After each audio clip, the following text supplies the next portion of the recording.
إن الحمد لله نحمده ونستعينه ونستغفره ونعوذ بالله من شرور أنفسنا ومن سيئات أعمالنا من يهده الله فلا مضل له ومن يضلله فلا هادي له وأشهد أن لا إله إلا الله وحده لا شريك له وأشهد أن محمدا عبده ورسوله أما بعد فإن خير الحديث كتاب الله وخير الهدي هدي محمد صلى الله عليه وسلم وشر الأمور محدثاتها وكل محدثة بدعة وكل بدعة ضلالة وكل ضلالة في النار.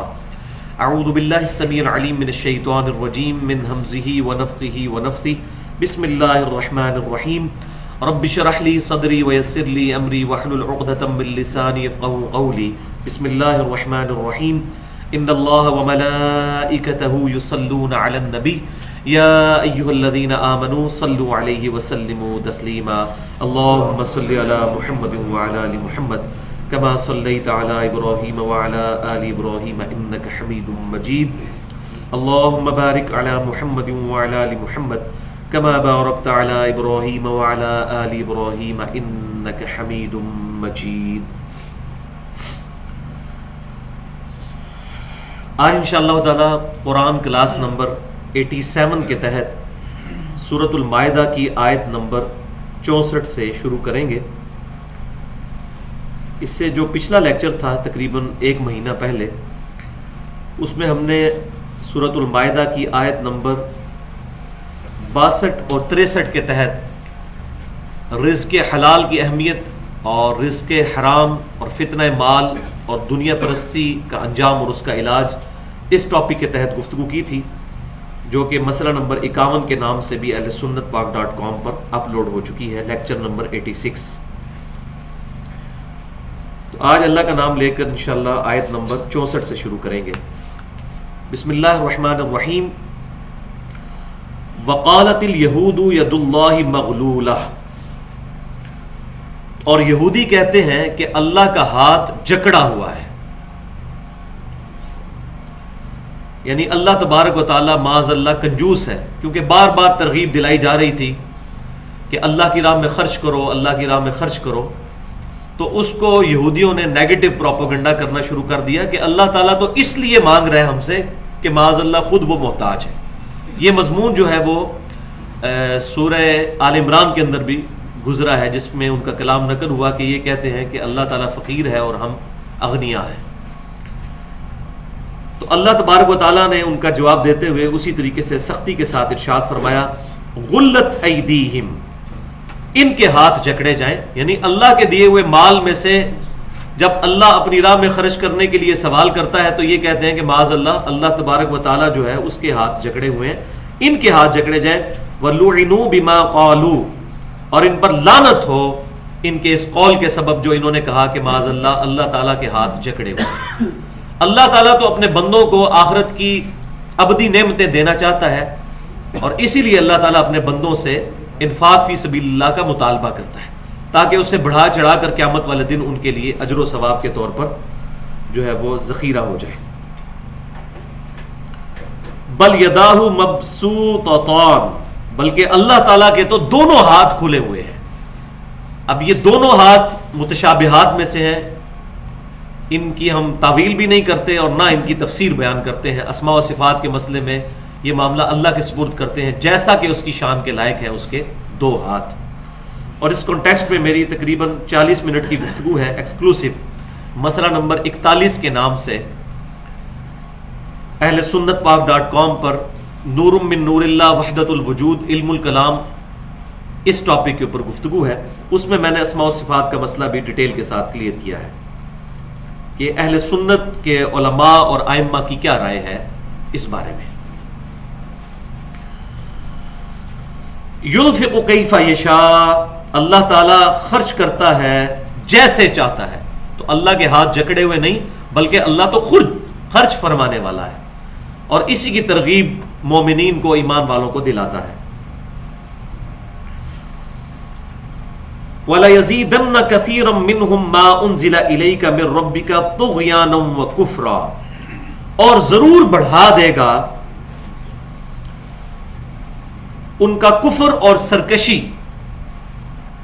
یہ قرآن پاک جو اے محبوب صلی اللہ علیہ وسلم ہم نے آپ کی طرف نازل کیا، کیونکہ بات تو انہوں نے ماننی کوئی نہیں، یہ اکثریت کا حال ہے، الا ماشاء اللہ اچھے لوگ بھی موجود تھے، لیکن یہودیوں کا اوور آل کریکٹر پیش کیا جا رہا ہے کہ اے محبوب صلی اللہ علیہ وسلم وَلَا يَزِيدَنَّ كَثِيرًا مِّنْهُمْ مَا أُنزِلَ إِلَيْكَ مِن رَّبِّكَ، کہ ضرور ان کی اکثریت جو ہے ان کا معاملہ یہ ہوگا اس قرآن پاک کے رسپانس کے طور پر طغیانًا وکفرا، کہ وہ سرکشی پر اتر آئیں گے اور کفر اختیار کریں گے. لہذا آپ کو یہ ٹینشن لینے کی ضرورت نہیں، کیونکہ نبی صلی اللہ علیہ وسلم اور صحابہ اکرام علیہم رضوان بھی یہ سمجھتے تھے کہ مشرکین مکہ کا تو معاملہ ڈیفرنٹ تھا، وہ تو کسی کتاب کے ذریعے ہدایت دیے ہی نہیں گئے، لِتُنذِرَ قَوْمًا مَّا أُنذِرَ آبَاؤُهُمْ فَهُمْ غَافِلُونَ، تو ان کو تو کسی پیغمبر کا اس طریقے سے تعارف نہیں تھا، ابراہیم علیہ السلام کا تھا تو جد امجد کے طور پر. لیکن یہ جو یہودی یہاں پر مدینہ شریف میں آباد ہیں، ان کو کم از کم انبیاء کرام کا پتہ تو ہے، کتابوں کو یہ جاننے والے لوگ ہیں، تو شاید یہ اس دعوت کو قبول کر لیں. تو اللہ تعالیٰ نے فرمایا کہ آپ ان سے بالکل کوئی امید وابستہ نہ کریں، ان کی سرکشی میں اضافہ ہوگا. اب اس کو یہ نہیں سمجھنا چاہیے کہ معاذ اللہ قرآن پاک جو ہے وہ کسی کی گمراہی کا سبب بنتا ہے، ایسی بات نہیں ہے. مراد یہ ہے کہ جو بندہ بات نہ ماننا چاہے تو اس کے اندر پھر چڑ پیدا ہو جاتی ہے، اس کو حق بات کہی جائے تو وہ الٹا پھر بغاوت پر اتر آتا ہے. جب انہوں نے اپنے آپ کو اس پر محدود کر لیا ہے کہ ہم نے حق بات قبول نہیں کرنی، اس کتاب کو قبول نہیں کرنا، تو ظاہر ہے کہ وہ آپ سے دشمنی پر ہی اتر آئیں گے. اور اللہ تعالیٰ نے ان پر کیا غضب نازل فرمایا، وَأَلْقَيْنَا بَيْنَهُمُ الْعَدَاوَةَ وَالْبَغْضَاءَ إِلَى يَوْمِ الْقِيَامَةِ، اور ہم نے ڈال دی ہے دشمنی اور بغض ان کے درمیان قیامت کے دن تک کے لیے، یعنی یہ آپس میں ہی لڑتے رہیں گے. یہودیوں کے اندر آپس میں بھی گروہوں میں تفرقہ، پھر اہل کتاب یہودی بھی اپنے آپ کو کہتے تھے اور نصرانی بھی، اور ان کے درمیان بھی جنگیں جاری رہتی تھی. اللہ تعالیٰ فرمایا اس جگہ یہ پیغام دیا اللہ تبارک و تعالیٰ نے کہ یہ لوگ جو ہیں یہود و نصارہ، یہ آپ کی دعوت کیا قبول کریں گے، یہ تو خود آپس میں لڑتے مڑتے رہتے ہیں. اور اللہ کی شریعت کو نہ ماننے کے سبب اللہ تعالیٰ نے ان کے دلوں میں بغض اور دشمنی قیامت کے دن تک کے لیے ڈال دی، یعنی فرقوں میں بٹ گئے. اور معذرت کے ساتھ اس وقت مسلمانوں کا بھی یہی حال ہو چکا ہے.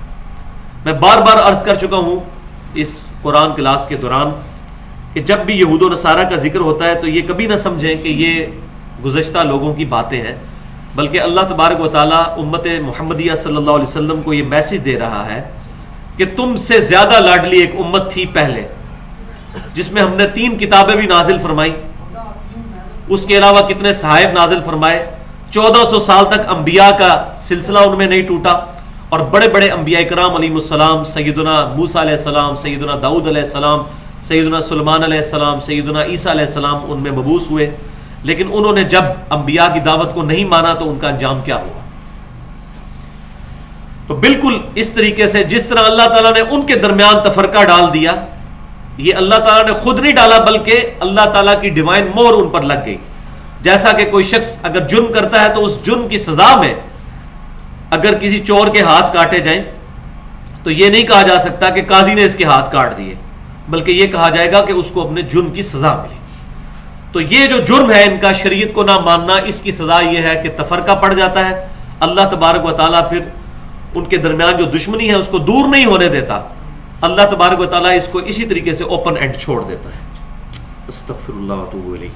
اور بالکل مسلمانوں کا بھی یہی حال ہے کہ جب سے انہوں نے اس قرآن سے اس کو پیٹھ دکھائی اور شریعت کو پیٹھ دکھائی اور امام کائنات صلی اللہ علیہ وسلم کی تعلیمات کو چھوڑ دیا، تو آج ذلت اور رسوائی جو ہے فرقہ واریت کی لعنت کی شکل میں مسلمانوں کا مقدر بن چکی ہے. کلما اوقدوا نارا للحرب اطفأ اللہ، جب کبھی بھی یہ ارادہ کرتے ہیں لڑائی کو بھڑکانے کا تو اللہ تبارک و تعالیٰ اس آگ کو بجھا دیتا ہے. یعنی یہودی کیا کرتے تھے، وہ کوشش کرتے رہتے تھے کسی طریقے سے ارد گرد کے قبائل کے ساتھ جو ہے وہ معاہدہ کر کے مسلمانوں کو کسی طریقے سے نقصان پہنچایا جائے. کیونکہ جب سے نبی صلی اللہ علیہ وسلم مدینہ شریف تشریف لائے تھے تو آپ صلی اللہ علیہ وسلم کو وہاں لیڈرشپ حاصل ہو گئی تھی اور اس سے وہ جیلس ہوتے تھے. تو وہ کوشش کرتے رہتے تھے کہ کس طریقے سے نبی صلی اللہ علیہ وسلم کی دعوت کے آگے روڑے اٹکائے جائے، اور لڑائی کے لیے جو ہے وہ ابھارتے رہتے تھے. مشرکین مکہ کا بھی ایون ساتھ دیا، بنو قریظہ نے اور وہ عہد جو ہے وہ توڑ دیا.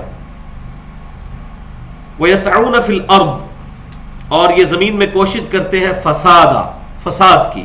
وَاللَّهُ لَا يُحِبُّ الْمُفْسِدِينَ اور اللہ تعالیٰ فساد کرنے والوں کو پسند نہیں فرماتا. وَلَوْ أَنَّ أَهْلَ الْكِتَابِ آمَنُوا وَاتَّقَوْا اور اگر اہل کتاب ایمان لے آتے اور تقوی کی روش اختیار کرتے یعنی یہود و نصارہ بھی,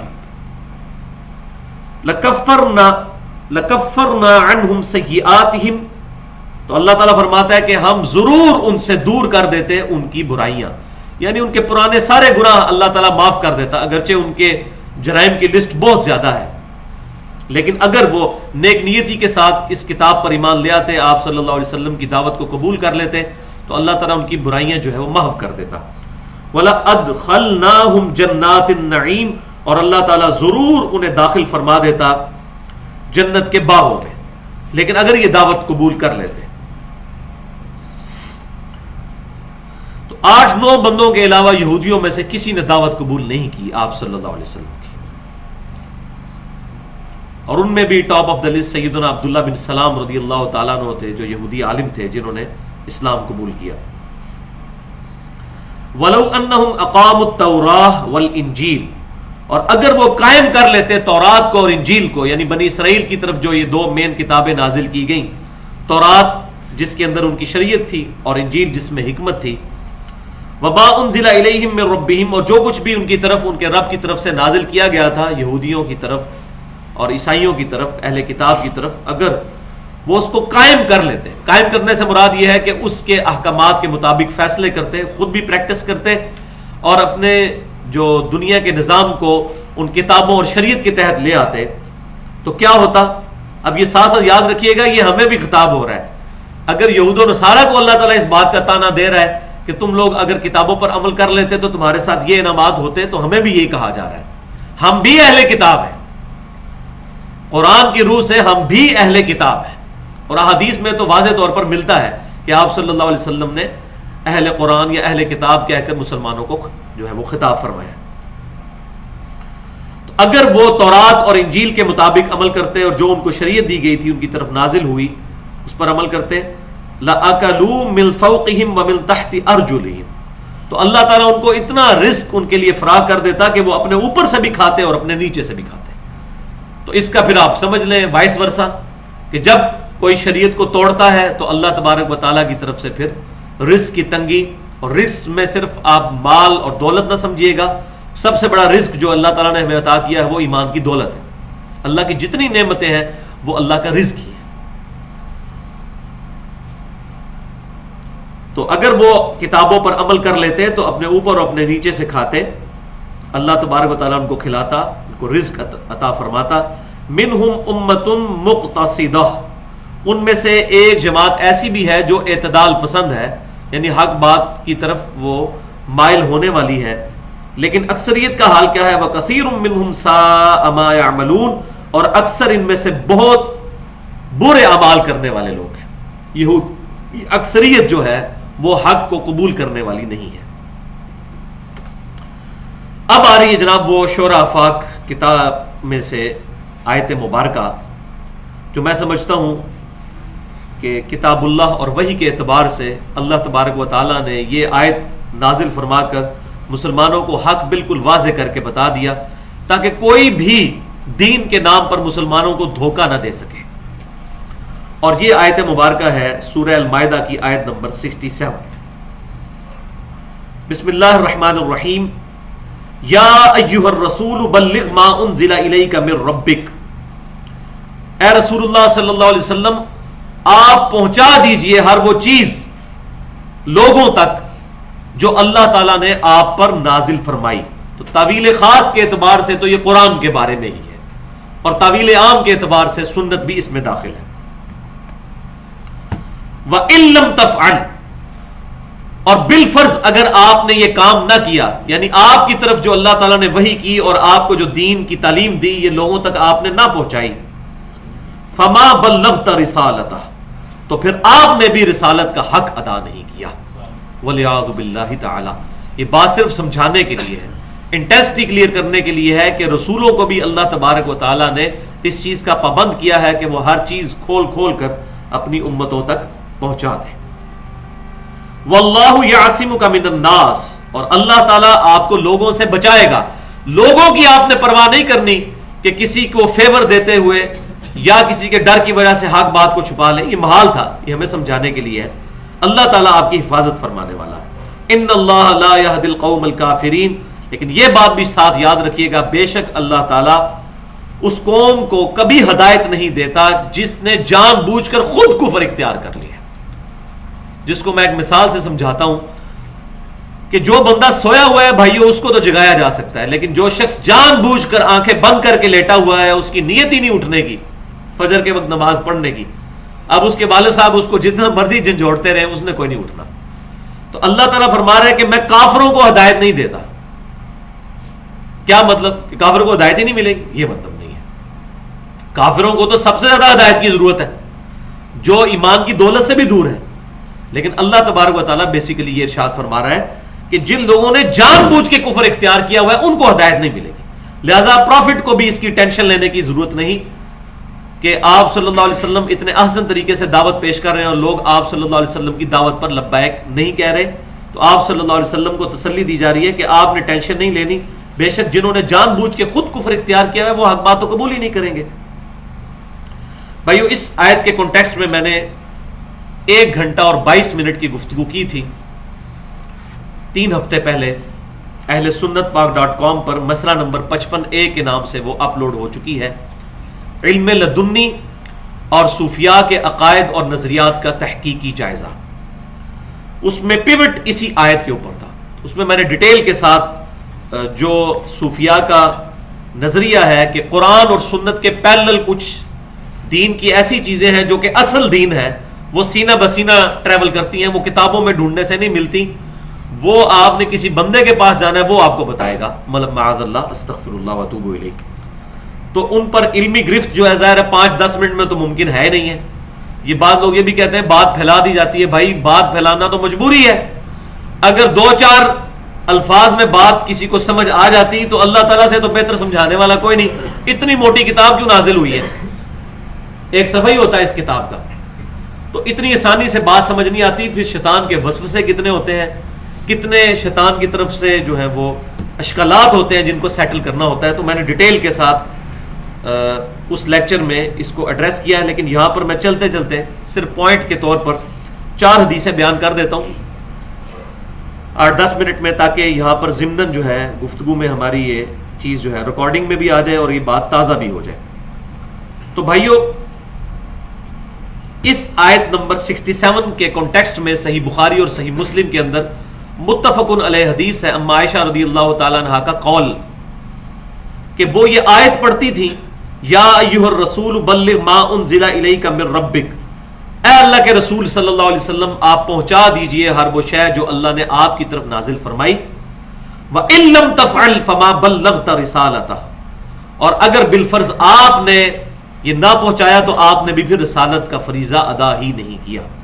یہ آیت پڑھ کر اما عائشہ فرمایا کرتی تھیں، بخاری اور مسلم کے الفاظ ہیں، اور امام بخاری اس آیت کو انہوں نے باب بنایا ہے کتاب التفسیر چیپٹر میں اور وہاں پر لے کر آئے ہیں کہ اما عائشہ فرماتی ہیں رضی اللہ تعالیٰ عنہا کہ جس شخص نے یہ کہا کہ محمد صلی اللہ علیہ وسلم نے وحی کا کچھ حصہ چھپا لیا اور کچھ لوگوں پر ظاہر کر دیا تو وہ شخص جھوٹا ہے، کذاب ہے ایسا شخص.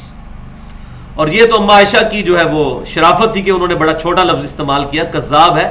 دراصل تو قرآن کی روح سے وہ کافر ہے، کیونکہ قرآن کہہ رہا ہے کہ نبی صلی اللہ علیہ وسلم کو یہ واضح حکم ہے اور یہ ہو ہی نہیں سکتا کہ نبی صلی اللہ علیہ وسلم نے یہ رسالت کا فریضہ ادا ہی نہ کیا ہو، ورنہ تو معاذ اللہ نبی صلی اللہ علیہ وسلم پر حرف آ جائے گا.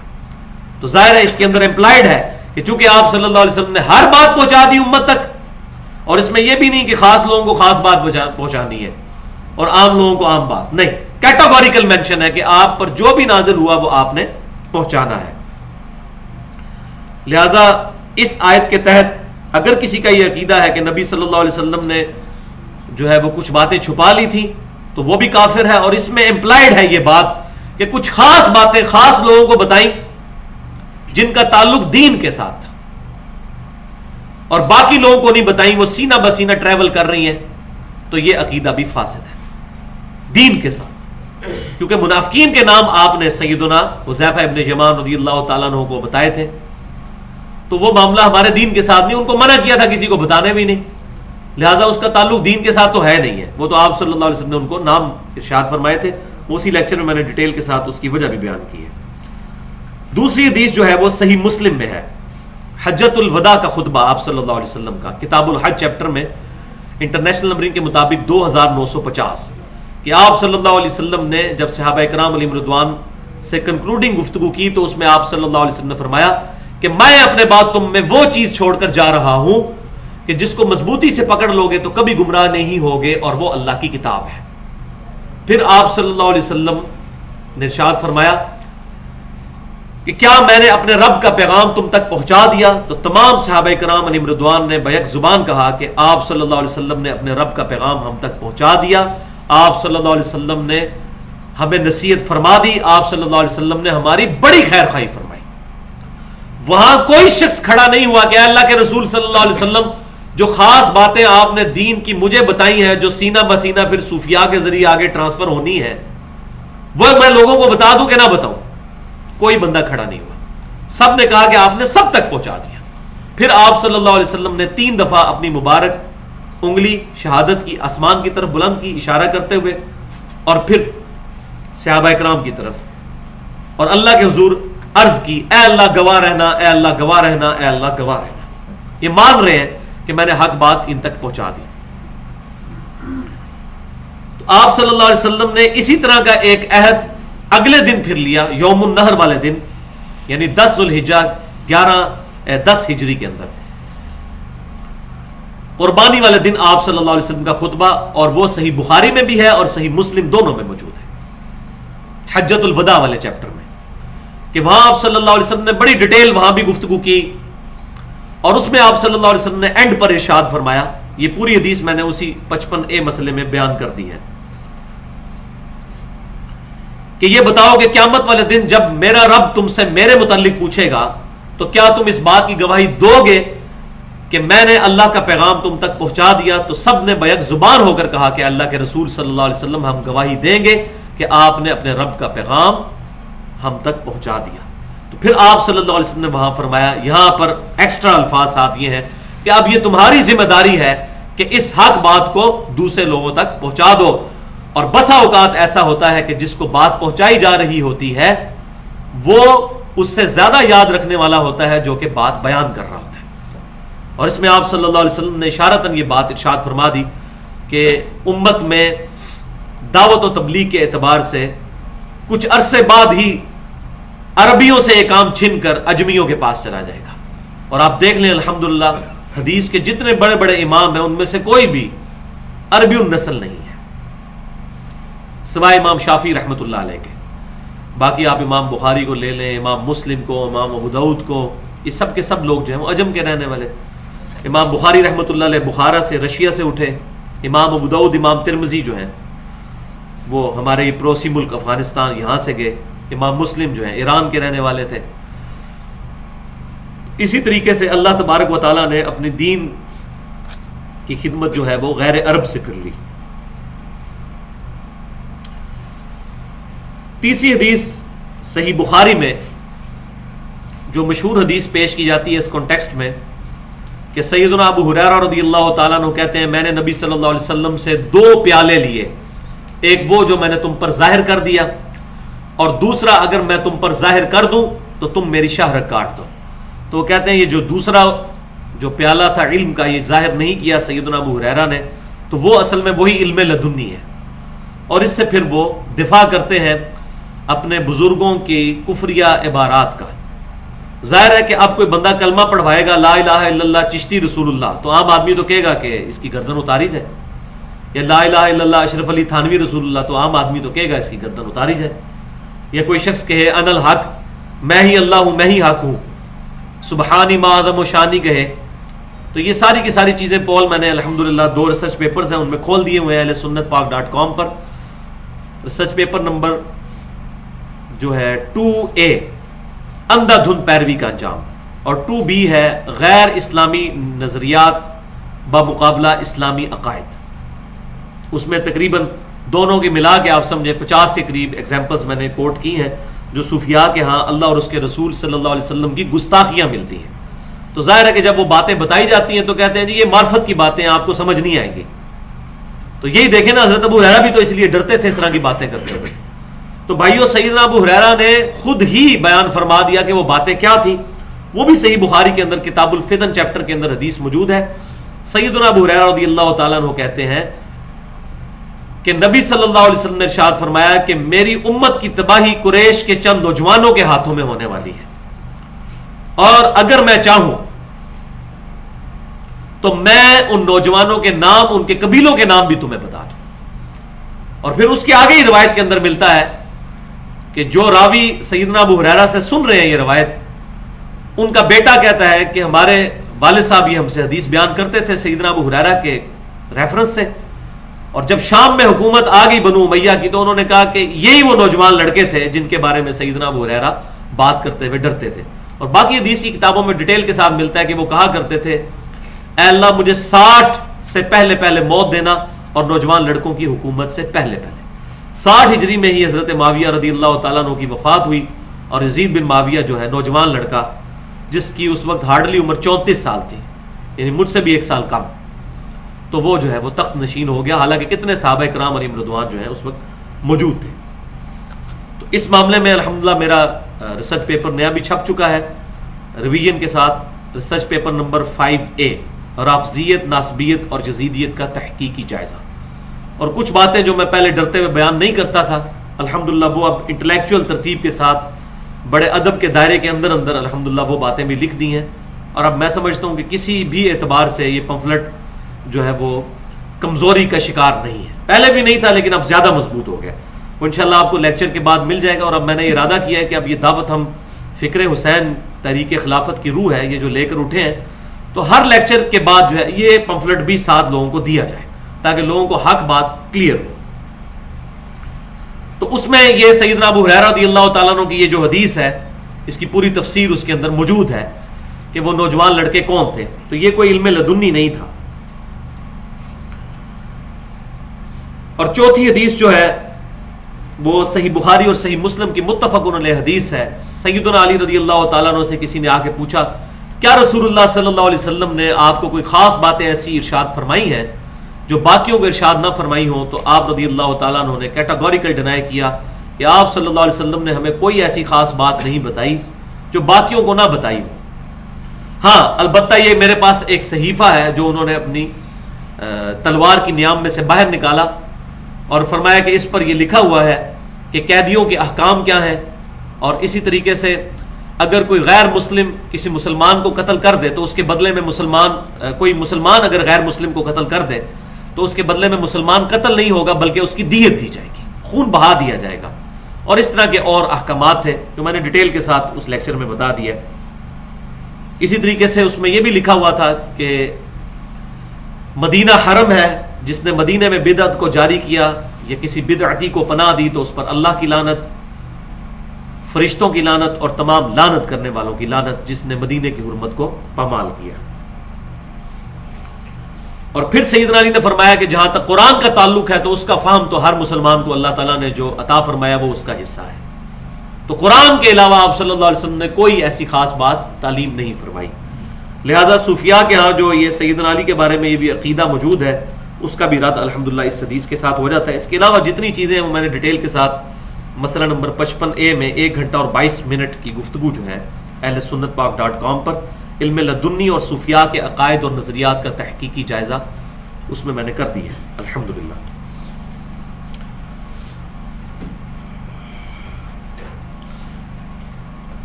قل یا اہل الکتاب لستم علی شیء حتی تقیموا التوراۃ والانجیل وما انزل الیکم من ربکم.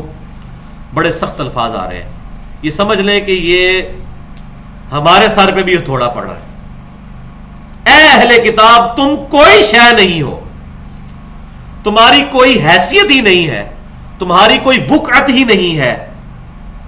حتی تقیموا التوراۃ، یہاں تک کہ تم تورات کو قائم نہ کرو، والانجیل اور انجیل کو قائم نہ کرو، وما انزل الیکم من ربکم، اور جو کچھ تمہارے رب کی طرف سے تمہاری طرف نازل کیا گیا، جب تک اس کو پریکٹس نہیں کرتے اس دین کو، تم کوئی شے نہیں ہو اللہ کے حضور. یعنی اگرچہ تم ابراہیم علیہ السلام کی اولاد ہو، لیکن یہ اولاد ہونا تمہیں کوئی نفع نہیں دے گا اگر تم نے تورات، انجیل اور اللہ کی شریعت پر عمل نہ کیا. تو کیا خیال ہے، مسلمانوں کے لیے کھلی چھٹی ہے. جس چیز کا تانا اللہ تعالیٰ کافروں کو دے رہا ہے، بدرجہ اولا مسلمانوں پر ہے. تو اس کو یہ سمجھ لیں، اس میں امپلائڈ ہے کہ مسلمانوں تمہاری کوئی حیثیت ہی نہیں اللہ کے حضور جب تک کہ تم قرآن کو قائم نہ کرو، قرآن کے نظام کو قائم نہ کر دو. اور اس پہ میری تقریباً 2 گھنٹے کی گفتگو ہے، مسئلہ نمبر 47 کے نام سے اہل سنت پاک .com پر، منہج انقلاب نبوی صلی اللہ علیہ وسلم کے کانٹیکسٹ میں. وَلَا يَزِيدَنَّ كَثِيرًا مِّنْهُمْ مَا أُنزِلَ إِلَيْكَ مِن رَّبِّكَ طُغْيَانًا وَكُفْرًا. وہی بات دوبارہ ریپیٹ ہوگی کہ ان کی جو اکثریت ہے ان کے ساتھ معاملہ یہی ہوگا کہ ان کی کفر اور ان کی سرکشی میں اضافہ ہی ہوگا اس کتاب کے نازل ہونے کی وجہ سے. جنہوں نے اپنی کتابوں کو نہیں مانا، اب وہ تو یہی سوچیں گے یہ ایک اور مصیبت معاذ اللہ استغفر اللہ ہم پر نازل ہو گئی ہے کہ اب اس پر بھی عمل کرنا پڑے گا. جنہوں نے اپنی کتابوں کو نہیں مانا اور ان کا کردار کیا تھا وہ آگے آ بھی جائے گا کہ انبیاء کو بھی قتل کر دیا کرتے تھے معاذ اللہ. فلا تأس علی القوم الکافرین. اب یہ وہی بات آ گئی جو میں نے اس وقت کی تھی تفسیر کے طور پر کہ اے محبوب صلی اللہ علیہ وسلم آپ ایسے کافروں کے بارے میں غم نہ کھائیں، کوئی افسوس نہ کریں، انہوں نے تو خود گمراہی خرید لی ہے. اب آ رہی ہے جناب وہ آیت 69 نمبر سورۃ المائدہ کی کہ جس کو آج کل بعض ماڈرن قسم کے اسکالرز یوز کر کے مسلمانوں کو دھوکہ دیتے ہیں کہ جی ایمان بالرسالت ضروری کوئی نہیں، صرف اللہ پر ایمان لے آؤ اور آخرت پر ایمان لے آؤ یہ کافی ہے. تو آؤٹ آف کانٹیکسٹ چیزوں کو پیش کرتے ہیں. وہ یہ آیت ہے جو سورۃ البقرہ میں بھی آیت نمبر 62 گزری ہے. بسم اللہ الرحمن الرحیم، سورۃ المائدہ آیت نمبر 69. ان الذین آمنوا، بے شک وہ لوگ جو کہ ایمان لے کر آئے یعنی مسلمان، والذین ہادو، اور وہ لوگ بھی جو کہ یہودی ہیں، والصابئون، اور جو صابی ہیں، یہ ابراہیم علیہ السلام کے دین کی بگڑی ہوئی شکل تھی جو کہ ایران اور عراق کے اندر موجود تھی، والنصارى، اور جو کہ نصارہ ہیں یعنی عیسائی، من آمن باللہ والیوم الآخر، ان میں سے جو بھی ایمان لے آئے اللہ پر اور یوم آخرت پر. رسولوں کا ذکر بیچ میں نہیں ہوا.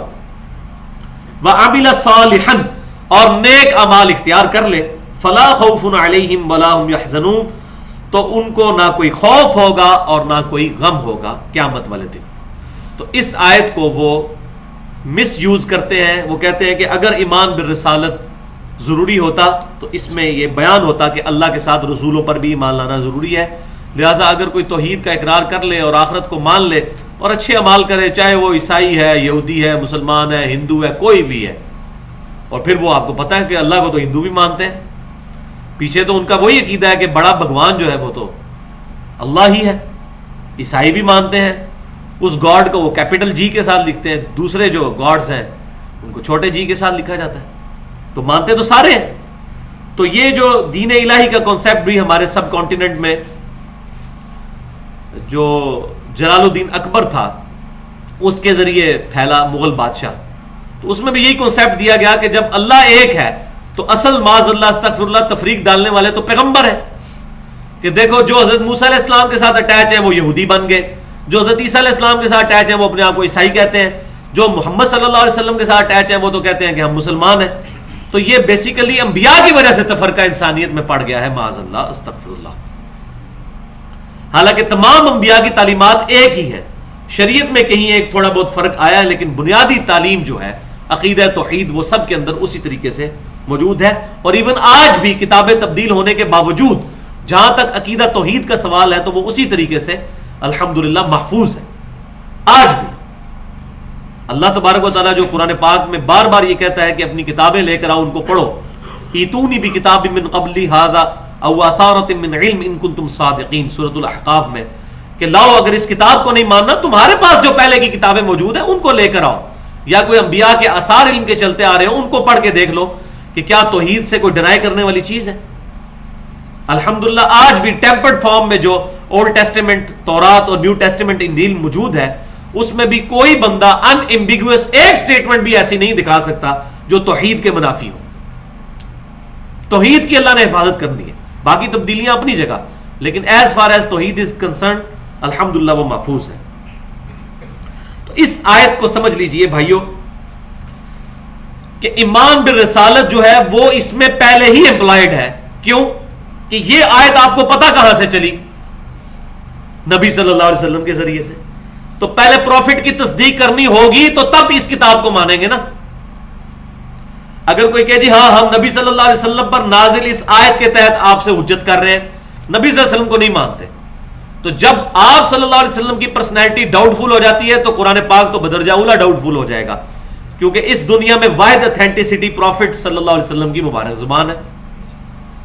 اللہ کی سب سے بڑی حجت اس کائنات میں امام کائنات سید الاولین والآخرین شفیع المذنبین رحمت للعالمین سیدنا و مولانا امام اعظم محمد رسول اللہ صلی اللہ علیہ وسلم کی مبارک ذات ہے. تو اس میں امپلائڈ ہے کہ آپ کو پہلے ماننا پڑے گا کہ رسول اللہ صلی اللہ علیہ وسلم اللہ کے رسول اور اللہ نے ان پر یہ قرآن نازل کیا، تو ظاہر ہے کہ رسول کو تو پہلے مانا جائے گا. ایمان بالرسالت تو پہلے آتا ہے. دوسری بات اس میں کہ قرآن پاک کی ایک آیت کو لے کے پورا رزلٹ نہیں نکالا جا سکتا. قرآن پاک کی کسی ایک آیت کا انکار بھی کفر ہے. اس کے علاوہ درجنوں آیات موجود ہیں جن میں ایمان بالرسالت کو فرض قرار دیا گیا ہے. اگر کوئی کہتا ہے میں اس آیت کو مانتا ہوں اس کو نہیں مانتا تو بات غلط ہوگی. لہذا اس کو انگلش میں کہا جاتا ہے آپٹیمل سولوشن.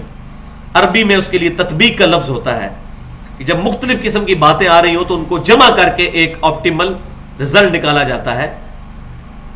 تو اس آیت کے کانٹیکسٹ میں ایمان بالرسالت پہلے سے ہی موجود ہے. ایمان بالرسالت کے بعد یہ چیز ہے کہ اللہ پر ایمان اس طریقے سے لایا جائے جس طریقے سے رسولوں نے سکھایا، اپنی مرضی سے نہیں. ورنہ اللہ تعالیٰ کے بارے میں ایسے ایسے نظریات لوگوں میں آ گئے کہ جو خود بذات خود شرک تھے. اللہ کی محبت میں ہی انہوں نے جو ہے وہ اللہ تبارک و تعالیٰ اور اپنے درمیان ایسے بت کھڑے کر لیے اور کہا کہ یہ اللہ تعالیٰ ہی کے مقرب بندے ہیں جن کو ہم اللہ تعالیٰ تک پہنچنے کا ذریعہ سمجھتے ہیں. تو اللہ تعالیٰ کے بارے میں ایسی ایسی باتیں کرنا شروع کر دیں. تو اس کو یہ یاد رکھیے کہ تعلق بالرسالت کے بغیر اللہ تعالیٰ کی توحید مردود ہے. جب تک رسولوں کہ ہمارے رسول صلی اللہ علیہ وسلم اور پچھلے بھی سارے رسول جو ہیں ان کی تمام تعلیمات کو لے کر ان کتابوں اور ان کی تعلیمات کی روشنی میں اللہ تبارک و تعالیٰ کے اسماء و صفات کو نہ سمجھا جائے. لہٰذا اس آیت کے کانٹیکسٹ میں جو قرآن پاک میں سب سے اہم ترین چیز ہے ان لوگوں کے بارے میں جو اللہ کا گاڑا فتویٰ ہے وہ میں چاہ رہا ہوں یہیں پر بیان کر دوں. اس سے پہلے یہ بات یاد رکھیے سورۃ البقرہ کا آخری رکوع پڑھ کے دیکھ لیجیے. آمن الرسول بما انزل الیہ من ربہ والمؤمنون. ایمان لائے ہیں رسول اللہ صلی اللہ علیہ وسلم اس چیز پر جو ان کے رب نے ان کی طرف نازل فرمائی، یعنی یہ کتاب. کل آمن اور مومنین بھی لائے ساتھ والمؤمنون کل آمن باللہ وملائکتہ وکتبہ ورسلہ. ساری چیزیں آ گئی. اللہ پر ایمان، فرشتوں پر ایمان، کتابوں پر ایمان، رسولوں پر ایمان. لا نفرق بین احد من رسلہ. اور ایمان لانے میں ہم کسی رسول میں فرق نہیں کرتے. مرتبے کی بات نہیں ہو رہی، تفضیل بین الرسول نہیں ہو رہی، بات تفریق بین الرسول نہیں کرتے کہ ہم اس نبی کو مانیں گے اس کو نہیں مانیں گے. جس طریقے سے یہودیوں نے کہا کہ ہم عیسیٰ علیہ السلام کو نہیں مانیں گے، نبی صلی اللہ علیہ وسلم کو نہیں مانیں گے، ہم اپنے پیغمبروں کو مانتے ہیں. عیسائیوں نے کہا کہ ہم موسیٰ علیہ السلام کو مانیں گے، عیسیٰ علیہ السلام کو مانیں گے، لیکن محمد صلی اللہ علیہ وسلم کو نہیں مانیں گے. اور مسلمانوں نے کہا کہ ہم تمام پیغمبروں کو مانیں گے اور ایمان لانے میں فرق نہیں کریں گے. مرتبے میں تو اللہ نے خود فرق رکھ دیا. تلک الرسل فضلنا بعضهم علی بعض. اس میں نے ڈیٹیل کے ساتھ الحمدللہ گفتگو بھی کی ہوئی ہے. تفضیل بین الرسل اور تفریق بین الرسل اہل سنت پاک.com پر اختلافی مسائل میں یہ بھی رکھی ہوئی ہے. تو اس کی جو ہے اس کانٹیکسٹ کے اندر اللہ تعالیٰ کا جو گاڑا ترین فتویٰ ہے وہ آپ نکال لیجئے 6 سپارے کا پہلا صفحہ جو آپ کے قرآن پاک میں صفحہ نمبر 103 ہے. آیت نمبر 150 سورہ النساء کی. اور اسی آیت کے کانٹیکسٹ میں میں نے 1 گھنٹہ اور 35 منٹ گفتگو کی ہے اہل سنت پاک.com پر مسئلہ نمبر 35 کے نام سے منکرین حدیث کے فتنے کا تحقیقی جائزہ، کیونکہ منکرین حدیث بھی بیسیکلی پروفٹ سے ضد میں آ جاتے ہیں، اسی کی ایک بگڑی ہوئی شکل ہے. ہم کافر نہیں کہتے ان کو، کیونکہ تعویل کی غلطی لگی ہوئی ہے. تو اس آیت کے کانٹیکسٹ میں میں نے ڈیٹیل کے ساتھ گفتگو کی تھی، لیکن یہاں پر یہ گاڑا فتویٰ اللہ تعالیٰ کی طرف سے سن لیجئے اسی آیت کے حوالے سے جو ہم پڑھ چکے. ان الذین یکفرون باللہ، بے شک وہ لوگ جو کہ کفر کرتے ہیں اللہ سے، ورسلہ، اور اس کے رسولوں کے ساتھ بھی، یعنی خالی اللہ کا انکار نہیں، رسولوں کا بھی انکار کرتے ہیں ساتھ.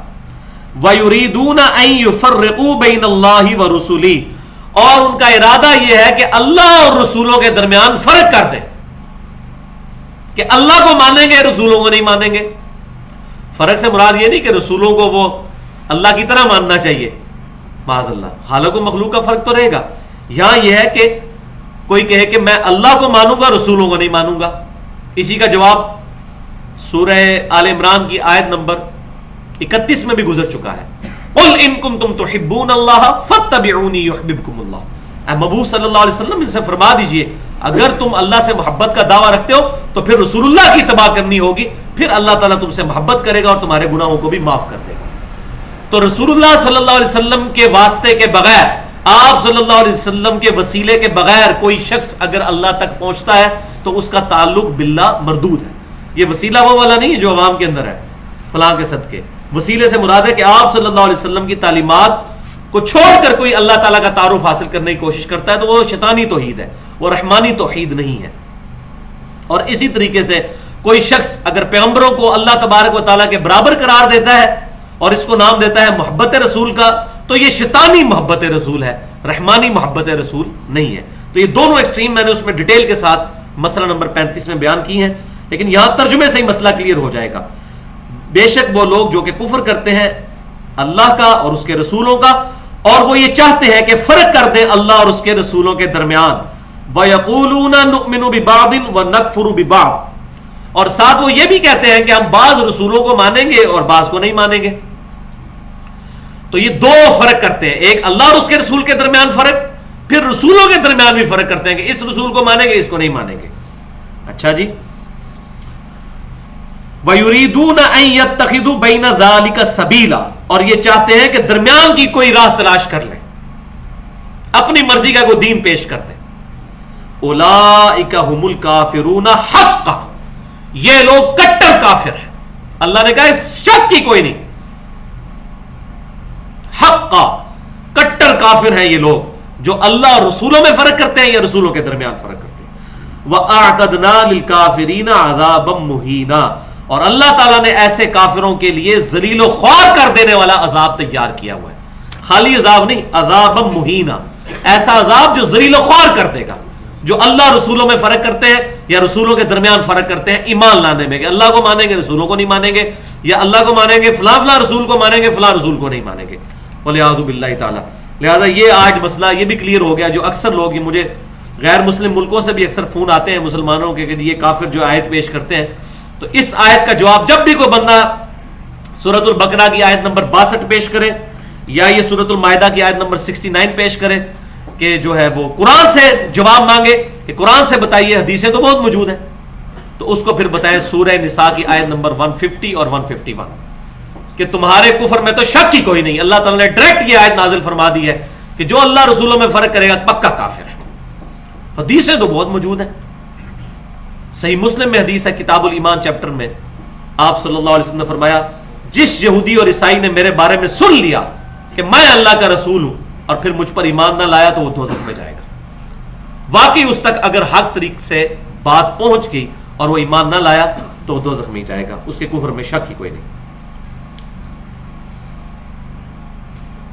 آیت نمبر 70 سورہ المائدہ کی. لقد اخذنا میثاق بنی اسرائیل وارسلنا الیہم رسولا، بے شک ہم نے بنی اسرائیل سے پختہ عہد لیا تھا اور ہم نے ان میں رسول بھی مبعوث کیے تھے. پختہ عہد ہم سورۃ البقرہ میں پڑھ چکے ہیں کہ پکڑو اس کتاب کو مضبوطی کے ساتھ. اس وقت تورات، اور اب ہمیں جو ہے وہ سمجھایا جا رہا ہے کہ آپ نے کتاب اللہ کو پکڑنا ہے، قرآن کو. کلما جاءہم رسول بما لا تہوا انفسہم، جب کبھی بھی کوئی رسول ان کے پاس آیا اس حالت میں کہ وہ کوئی ایسی بات لے کر آیا جو ان کو پسند نہیں تھی، ان کے نفسوں کو، ان کی اصلاح کرنا چاہتا تھا، فریقاً کذبوا، تو انہوں نے بعض کا تو انکار کر دیا، وفریقاً یقتلون، اور بعض انبیاء کو قتل بھی کر دیا، معاذ اللہ استغفر اللہ۔ خود عیسیٰ علیہ السلام آئے تھے صرف یہودیوں کو یہ بات بتانے کے لیے کہ تم نے گیٹ اپ کو سارا دین سمجھ لیا، داڑیاں رکھتے تھے، وہ پگڑیاں بھی باندھتے تھے، بڑے پریکٹسنگ تھے اپنے ظاہری کردار کے اندر، عبادات کے اندر، لیکن سود کھاتے تھے ڈٹائی کے ساتھ، اور باقی برائیاں، عیاشوں اور بدماش حکمرانوں کے پاس بیٹھنا، ان کی ہاں میں ہاں ملانا اور ان کی برائی کو برائی نہ کہنا، یہ سارے کام وہ کرتے تھے۔ تو عیسیٰ علیہ السلام نے جب ان کو واز کرنا شروع کیا، انہوں نے کہا پکڑو اس کو، قتل کا ارادہ کیا، تو اللہ تعالیٰ نے ان کو زندہ آسمانوں پر اٹھا لیا، جس میں میری پوری گفتگو ہے، مسئلہ نمبر 12 کے نام سے اہل سنت پاک.com پر، حیات مسیح اور نزول مسیح علیہ السلام۔ تو بھائیو، اس امت میں اس کی ایپلیکیشن کس طرح ہے؟ کوئی یہ بھی سوچ سکتا ہے یہ تو بنی اسرائیل کی باتیں ہو رہی ہیں، اس امت میں تو کوئی انبیاء قتل نہیں ہوئے، تو یہ آیات ہمارے لیے کیسے ہے؟ تو اس میں پہلی بات تو یہ سمجھ لیں، بخاری اور مسلم کی متفق علیہ حدیث ہے کہ آپ صلی اللہ علیہ وسلم نے فرمایا، تم بھی اگلے لوگوں کی پیروی شروع کر دو گے، قدم بقدم، بالشت بر بالشت۔ اگلے لوگوں میں سے اگر کوئی شخص گوہ کے سوراخ میں داخل ہوا تو تم بھی اس قسم کے فضول کام کرو گے۔ صحابہ کرام نے پوچھا، یا رسول اللہ صلی اللہ علیہ وسلم، یہ اگلے لوگوں سے مراد کیا یہود و نصارہ ہیں، یہودی اور عیسائی؟ تو آپ صلی اللہ علیہ وسلم نے فرمایا، اگر وہ لوگ مراد نہیں تو پھر کون سے لوگ مراد ہیں؟ یہود و نصارہ ہی مراد ہیں ان سے۔ تو اس حدیث کے تحت یہود و نصارہ کی ساری خرابیاں اس امت میں بھی آئیں گی۔ اچھا، اب اس کی اپلیکیشن کیا کہاں پر ہے کہ جب بھی کوئی رسول ان کے پاس حق بات لے کر آتا تھا تو یا تو اس کا انکار کر دیتے تھے یا اس کو قتل کر دیتے تھے۔ تو ہماری امت بھی نبی صلی اللہ علیہ وسلم کی پیشن گوئی کے مطابق کوئی پیچھے نہیں رہی۔ اب اس امت کے علماء جو ہیں وہ نبی صلی اللہ علیہ وسلم کے سچے وارث ہیں۔ امت میں جب بھی علماء حق نے حق بات کو بلند کیا تو ان کو قتل کیا گیا، کوڑے لگوائے گئے، جیلوں میں ڈالا گیا۔ اور آپ یہ سلسلہ شروع سے دیکھیں، جو میں بات کرتا ہوں فکر حسین تحریک خلافت کی روح ہے، سیدنا حسین نے کیا کیا تھا؟ حق بات کو بلند کیا، قتل ہوئے کہ نہیں؟ پورے خاندان سمیت ان کو شہید کیا گیا۔ اب انبیاء کوئی نہیں آنے، لیکن انبیاء کے بہاف پہ جو نبیوں کی بات کرے گا اس کے ساتھ وہی اشر کرے گی یہ امت بھی جو یہود و نصارہ نے کیا، کیونکہ وہی خرابیاں یہاں بھی پیدا ہونی ہیں۔ سیدنا حسین کے بعد آگے چلے، سیدنا نفس زکیہ رحمۃ اللہ علیہ، انہوں نے بھی اپنے دور کے اندر بنو عباس کے خلاف جو ہے وہ بغاوت کی، ان کی ملوکیت کے خلاف، اور خود امام حنیفہ رحمۃ اللہ علیہ نے بھی ان کے حق میں فتویٰ دیا، کیونکہ امام حنیفہ رحمۃ اللہ علیہ بھی اہل بیت کے شاگردوں میں سے تھے۔ جو امام باقر کے چھوٹے بھائی تھے، امام زید بن زین العابدین، زید بن علی بن حسین، امام زید جن کو کہتے ہیں، انہی سے فرقہ زیدیہ ہے، اور یہی وہی امام ہے جو 122 ہجری میں فوت ہوئے، اور انہوں نے ہی جو شیعان علی کو جو اس وقت ڈیویٹ کر چکے تھے کہا تھا رفضنا، یہ رافضی ہیں، انہوں نے ہمارا راستہ چھوڑ دیا ہے، اپنے اماموں کو بھی انہوں نے چھوڑ دیا ہے، جو معاذ اللہ شیخین رضی اللہ عنہما کو برا کہتے ہیں۔ تو امام زید کے شاگرد تھے سیدنا امام حنیفہ رحمۃ اللہ علیہ، تو انہوں نے جو امام حسن کے پڑپوتے تھے نفس زکیہ رحمۃ اللہ علیہ، ان کو فتویٰ دیا بغاوت پر کہ جابر حکمرانوں کے خلاف بغاوت کرنی چاہیے، تو ان کو بھی شہید کیا گیا، سیدنا نفس زکیہ رحمۃ اللہ علیہ کو، اور امام حنیفہ رحمۃ اللہ علیہ کو جیل میں ڈال دیا گیا، اور وہاں پر ان کو زہر کا پیالہ پھر پینا پڑا۔ تو یہ دیکھ لیں امت کیا کرتی آ رہی ہے علماء کے ساتھ، جو بنی اسرائیل کے جو لوگ تھے وہ انبیاء کے ساتھ کرتے تھے، وہی حشر علماء کے ساتھ انہوں نے کیا۔ اس سے آگے چلے پھر امام مالک رحمۃ اللہ علیہ کے دور میں جب قاضی ابو یوسف اور فقہ حنفی کی طرف سے یہ فتویٰ دیا گیا اس وقت کے حکمرانوں کو کہ کوئی شخص زبردستی کسی کو طلاق دلوا سکتا ہے، جبری طلاق یہ جائز ہے، تو اس وقت کے حکمران اگر کسی کی بیوی پسند ہوتی تو زبردستی گن پوائنٹ پہ طلاق دلوا کر تو خود شادی کر لیتے تھے۔ تو امام مالک رحمۃ اللہ علیہ نے مخالفت کی، ان کے دونوں جو ہے وہ شولڈر توڑ دیے گئے، وہ اپنی تہمت بھی نہیں باندھ سکتے تھے۔ یہ حالت ہو گئی تھی، اسی لیے وہ ہاتھ چھوڑ کر نماز پڑھتے تھے. ورنہ تو الموطا امام مالک میں جو ہے پورا چیپٹر موجود ہے کہ دایاں ہاتھ بائیں زرہ پہ رکھنا تمام انبیاء کی سنت ہے. اور امام بخاری جو حدیث لے کے آئے ہیں سہل بن سعد سے، وہ امام مالک کے واسطے سے ہی لے کے آئے ہیں، دایاں ہاتھ بائیں زرہ پر رکھا جائے، ادھر بھی نہیں رکھ دینا اور نہ بالکل نیچے، جہاں پر یہ نارمل پوزیشن پہ آ جاتا ہے.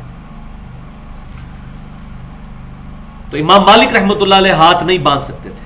باقی جو ان کی کتابوں کے وہ حوالے دیے جاتے ہیں الموطا امام مالک سے ہٹ کے، تو وہ کتابیں ثابت کوئی نہیں.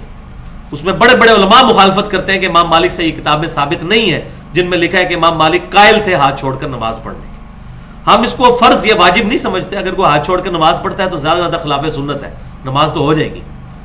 لیکن امام مالک پہ یہ جو جھوٹ باندھا گیا ہے یہ بالکل غلط ہے. اسی لیے میں نے سعودی عرب میں بھی دیکھا ہے، پوری دنیا سے آنے والے مسلمانوں کو میں جب وہاں پر مسجد نبوی میں بیٹھ کر بیت اللہ شریف میں بیٹھ کے ان سے ڈسکشن کرتا تھا تو کئی مالکی مجھے ملے ہیں جو ہاتھ باندھتے تھے، اسی وجہ سے کہ وہ الموطا امام مالک جو ہے وہ اس کے پیچھے چلنے والے تھے. اور جو الموطا امام مالک کے پیچھے نہیں چلتے تھے تو وہ ہاتھ چھوڑ کے بھی پڑھتے تھے، کیونکہ ان کی بھی فقہ کی کتابوں میں یہی کچھ لکھا ہوا ہے. جس طرح امام حنیفہ رحمۃ اللہ علیہ کے ساتھ جھوٹی فقہ منسوب کر دی گئی ہے، ان کے نام پر جو ہے لوگوں کو دھوکہ دیا گیا ہے. پھر یہاں پر فکر ختم نہیں ہوئی، اس کے بعد سیدنا احمد بن حنبل رحمۃ اللہ علیہ، انہوں نے خلق قرآن والے مسئلے میں معتزلہ کے خلاف جب آواز بلند کی تو ان کو کوڑے مارے گئے، اتنے کوڑے مارے گئے کہ ان کی جو قمیض ہے وہ پوری سرخ ہو جایا کرتی تھی، خون بہنے لگتا تھا کھال سے. تو اس طریقے سے، اور محدثین کہتے ہیں کہ اتنا ان کو مارا گیا کہ اگر اس طرح کی مار کسی ہاتھی کو بھی ماری جاتی تو وہ بھی بات مان جاتا. لیکن احمد بن حنبل رحمۃ اللہ علیہ کوئی طاقتور انسان نہیں تھے، اپنے ایمان کے جذبے کی وجہ سے وہ حق بات پر ڈٹے رہے، اور اس وقت تقریباً سارے علماء نے مصلحت اختیار کر لی تھی. تو جو لوگ کہتے ہیں نا جی وہ حضرت حسین اکیلے تھے باقی لوگ کیوں نہیں شامل ہوئے، تو کیا باقی لوگ صحیح نہیں تھے؟ تو ان سے پوچھے کہ احمد بن حنبل جب اکیلے کھڑے ہوئے تھے اس وقت کے جتنے علماء ہیں وہ سارے منافق تھے؟ بھئی ہر بندہ حسین بننے کے لیے تیار نہیں ہوتا، ہر بندے کا ایمان کا لیول وہ نہیں ہوتا کہ وہ برائی کو ہاتھ سے روکے، امر بالمعروف بالید کرے. ہر بندے کا تو یہ لیول ہی نہیں ہے. ہم لوگ کر سک رہے ہیں، ہم پر جب سے پاکستان بنے بدماش حکمران جو ہے مسلط ہے، کسی کے خلاف ہم آواز اٹھا سک رہے ہیں، پکڑ کے اندر کر دیتے ہیں. تو حسین تو روزانہ تو نہیں مائیں پیدا کرتی نا، تو یہ حسین ہی ہے سمجھے، فکر حسین ہی چل رہی ہے آگے. کبھی وہ جو ہے وہ نفس زکیہ رحمۃ اللہ علیہ کی شکل میں، اور کبھی امام مالک رحمۃ اللہ علیہ کی شکل میں، اور کبھی سیدنا احمد بن حنبل رحمۃ اللہ علیہ کی شکل میں، اور کبھی امام حنیفہ رحمۃ اللہ علیہ کی شکل میں. پھر اس کے بعد امام نسائی رحمۃ اللہ علیہ کتب ستہ میں سے امام ہے ایک. شام میں گئے، وہاں دیکھا کہ لوگ سیدنا علی سے بغض رکھتے ہیں، تو انہوں نے کتاب لکھی خصائص علی، 194 حدیثیں اس کے اندر، اب ترجمہ ہو کے آ چکا ہے. تو بس سیدنا علی کے فضائل پہ انہوں نے درس دینا شروع کیا تو ناسبیوں نے وہاں پر ان کو مارا، اسی وجہ سے وہ شہید بھی ہو گئے. تو یہ سلسلہ چلتا آ رہا ہے، چلتا آ رہا ہے. ہر زمانے میں جس نے بھی حق آواز بلند کی تو اس کے ساتھ وہی کچھ ہوا جو یہود و نصارہ نے اپنے پیغمبروں کے ساتھ کیا. لیکن یہاں یہ بات بھی یاد رکھیے گا، ایسا بھی نہیں ہے کہ جس کے ساتھ اس طرح کا سلوک ہو تو ضرور ہے کہ وہ حق پر ہی ہوگا. آپ کو کہ جی غلام احمد قادیانی کے بھی لوگ اتنے خلاف ہیں تو وہ حق پر ہوگا، نہیں. کتاب و سنت کے دلائل پر باطل گروہوں کے خلاف اگر لوگ ہوئے تو وہ تو الحمدللہ حق ہے کسی کے خلاف ہونا. تو دلائل کی بنیاد پر کتاب و سنت اور سلف کے منہج پر.